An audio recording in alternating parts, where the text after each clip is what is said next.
La pérdida de la biodiversidad por la actividad humana se acelera y corremos el riesgo de desencadenar una nueva extinción en masa.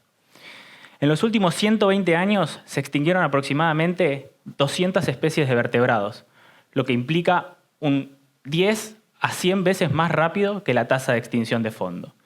En otras palabras, las especies que se extinguieron durante el último siglo hubieran tardado entre 800 y 10.000 años en desaparecer. Estamos programados por la evolución para hacer frente a peligros inmediatos. Por eso nos es tan difícil afrontar los peligros del cambio climático, porque no sabemos cómo los cambios que podemos generar hoy en día van a impactar de acá a 50 o 100 años en el futuro. Sin embargo, no hacer nada no es una opción. La destrucción de los ecosistemas y la pérdida de la biodiversidad debe ser abordada de manera inmediata. El cambio climático es un problema y no lo estamos solucionando.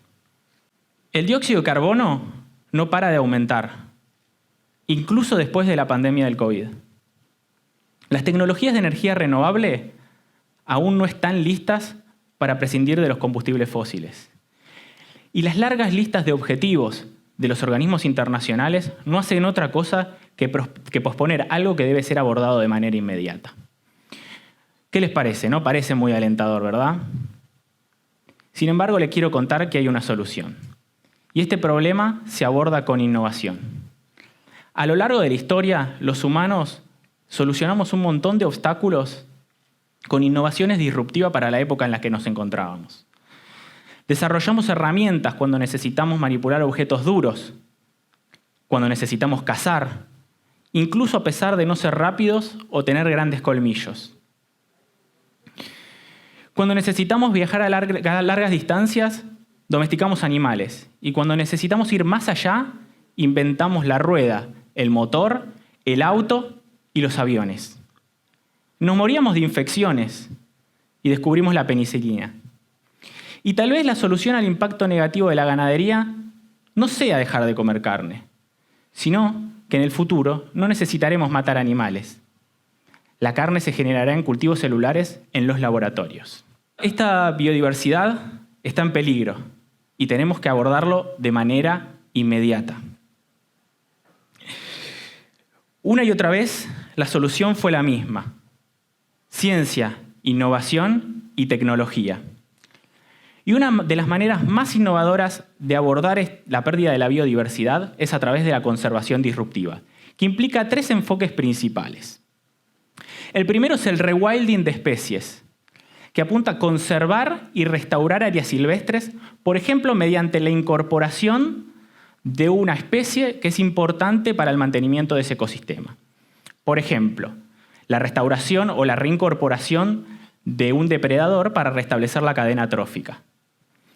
Existen muchos casos exitosos de rewilding durante los últimos años. El caso más emblemático es el de los lobos en el Parque Nacional de Yellowstone. En los años 20, las poblaciones de lobos se habían reducido tanto que las poblaciones de alces, su presa natural, habían aumentado y se habían hecho sedentarios. Comenzaron a alimentarse de los sauces, que eran utilizados por los castores para generar represas. Los castores fueron desplazados y la falta de represas hizo que la cría de peces se reduzca y se fomentara la generación de inundaciones. En el año 1995 se restableció las poblaciones de lobo y esto generó el restablecimiento del ecosistema, volviendo los castores, los peces, las aves e incluso la vegetación. El segundo enfoque es la restauración de especies en peligro de extinción, que apunta a aumentar la población y la biodiversidad de las mismas. Uno de los problemas más grandes que abordamos hoy en día es la pérdida de la variabilidad genética de las especies.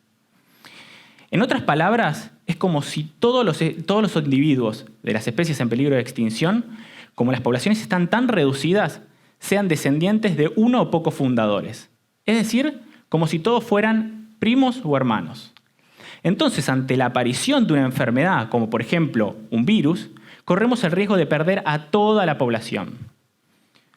A través de aproximaciones como la clonación o la reproducción selectiva, podemos aumentar la biodiversidad de las especies en peligro. Otra aproximación podría ser la edición genética. Hoy en día contamos con herramientas de edición genética para modificar, por ejemplo, los corales, para hacerlos resistentes al aumento de las temperaturas oceánicas. Esto evitaría el blanqueamiento y la pérdida de uno de los ecosistemas más ricos sobre la Tierra. La tecnología de edición genética CRISPR permite generar cambios muy precisos en la molécula de ADN, que es la molécula que contiene la información genética de todos los seres vivos. Esta tecnología nos permite acceder al próximo paso en la conservación disruptiva, que es la de extinción. En enero del año próximo me voy a sumar al proyecto Colossal, llevado a cabo por el genetista el Dr. George Church en la Escuela de Medicina de Harvard. Este proyecto intentará de extinguir una especie con el objetivo de mitigar los efectos del cambio climático, principalmente en ecosistemas árticos, y además avanzar en la conservación de especies en peligro de extinción como los elefantes. ¿Se están empezando a imaginar qué especie estoy hablando? Sí, el mamut lanudo. El Dr. Church y su equipo, a partir de muestras que se encontraron conservadas en el permafrost, pudieron reconstruir el genoma del mamut y alinearlo con el del pariente más cercano, el elefante asiático, que comparten aproximadamente un 99,6% del genoma. A través de la tecnología CRISPR, podemos trasladar esa información genética a células de elefante, dotándolo de características como mayor producción de pelo, mayor producción de grasa o incluso orejas más pequeñas, que los permitirían adaptar a ecosistemas fríos, generándose híbridos de elefante-mamut. Ahora bien, ustedes se preguntarán, ¿para qué queremos traer a los mamuts de vuelta a la vida? Y hay dos objetivos principales. El primer objetivo es mitigar o evitar el derretimiento del permafrost.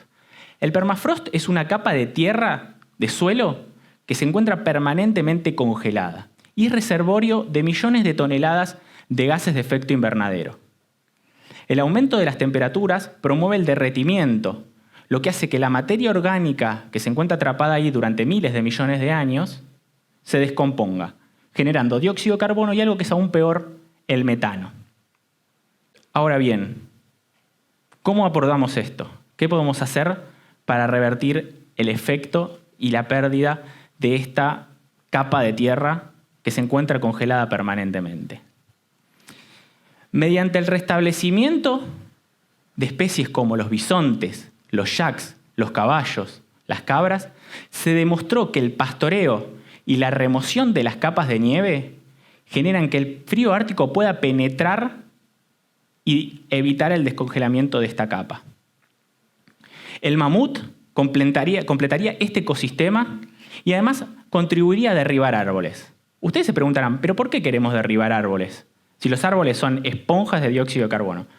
Bueno, en los ecosistemas árticos, los árboles son de hojas densas y oscuras, que absorben la energía lumínica y aumentan las temperaturas del ecosistema. Los pastizales y las zonas donde se puede depositar la nieve permiten la reflexión de la luz ultravioleta y son mucho mejores secuestrando el dióxido de carbono. Y el segundo objetivo es la preservación de especies en peligro de extinción, como ser el elefante asiático. En primer lugar, los híbridos serían llevados a regiones donde no hay presencia humana, como ser la tundra siberiana. Por otra parte, el entendimiento del genoma de los elefantes nos permitirá hacerlos resistentes a enfermedades que matan a un alto porcentaje de las crías que nacen en cautiverio. Incluso podemos modificarlos genéticamente para hacer que crezcan con colmillos más cortos o incluso sin colmillos para hacerlos menos atractivos para los cazadores. Ahora, ya sé lo que están pensando, ya sé lo que me van a decir. ¿Qué, no viste Jurassic Park? Ya sé cómo termina esto. Les quiero contar que hay varias diferencias con el proyecto de la película. En primer lugar, los dinosaurios se extinguieron hace 65 millones de años. Con las técnicas y con la tecnología que contamos hoy en día, es muy poco probable que vuelvan a la vida, primeramente por cuestiones de degradación del ADN. Por otra parte, nosotros convivimos con los mamuts. Hay incluso pinturas rupestres que muestran nuestra interacción. Ellos se extinguieron hace aproximadamente 4.000 y 6.000 años.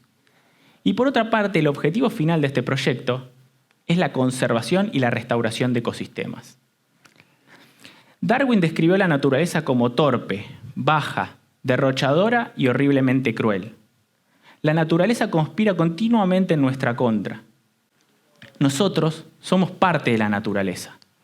Y si contamos con la tecnología para cambiarnos a nosotros y a las especies con las cuales compartimos el planeta para hacer un mundo mejor y más justo, tenemos un deber ético para llevarlo a cabo.